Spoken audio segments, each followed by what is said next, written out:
저희 보건의료노조는 파업이 목적이 아니라 코로나19 환자들에게 피해를 주고 싶지 않습니다.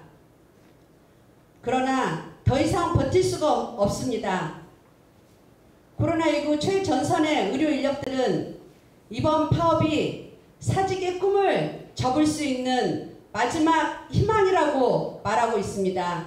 당장 현장에서 처절하게 싸우고 있는 간호사를 비롯한 보건의료 노동자들을 위해 이 정부가 구체적으로 어떤 지원과 대책을 마련하고자 했는지도 답을 해야 합니다.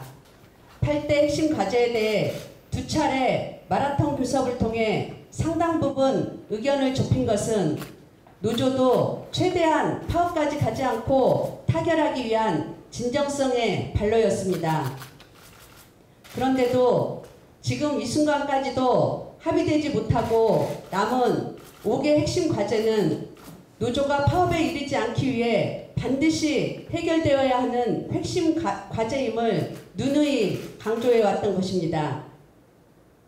첫째, 코로나 전담병원의 가장 절실한 요구입니다. 코로나19 대응 의료인력 기준을 마련해야 합니다. 코로나 전담병원에서 일하는 간호사들과 보건의료 노동자들에게 지급되는 생명안전수당도 제도화하면서 예산 확보가 시급히 이루어져야 합니다. 두 번째는 공공의료 확충입니다. 정부 스스로 밝힌 대로 70개 중진료권별 지역 완결적 의료 체계를 구축하기 위해 부족한 공공병원 확충의 세부 계획을 마련하고 제시하자는 것입니다. 최소 70개 중진료권만이라도 예비 타당성 조사 면제와 함께 국비 지원을 확대해야 합니다. 기재부의 눈치 보기, 지자체 핑계 등으로 복지부가 한번 해보겠다는 결심을 하는 것이 그렇게 어렵다면 대통령, 국무총리가 이제는 나서야 합니다. 세 번째는 간호사들의 처우 개선, 더 이상 늦춰서는 안 됩니다. 지금 상황은 평소 처우에 아무 문제 없다가 코로나 장기화로 인해 문제가 발생한 것이 아닙니다. 수십 년 동안 누적된 간호사 처우 문제가 코로나 장기화로 인해 더 이상 버티지 못하면서 폭발적으로 터져 나오는 것입니다. 그러나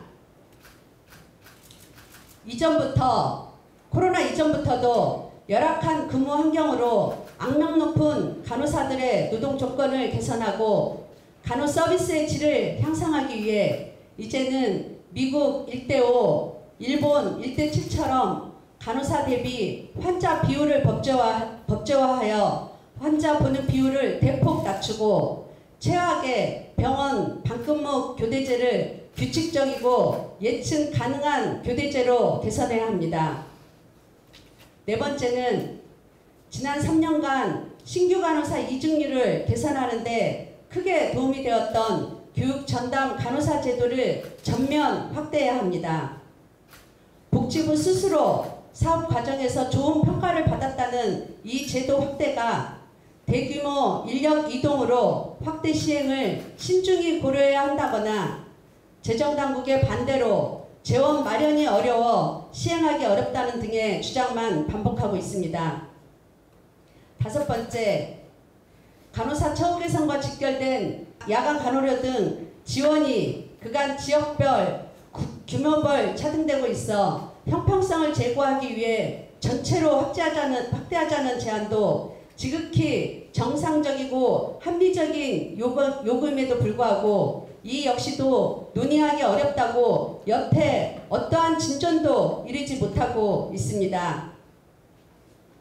그럼에도 지금 이 순간 오늘 이 시간까지 파업을 배수진으로 이 논의를 지속히 할 수밖에 없는 절박한 심정을 다시 한번 알아주시기를 국민들께 호소드립니다. 노조는 파업 전까지 타결을 위해 최선을 다할 것입니다. 다시 한번 핵심 쟁점 타결을 위한 정부 여당의 결단을 촉구합니다.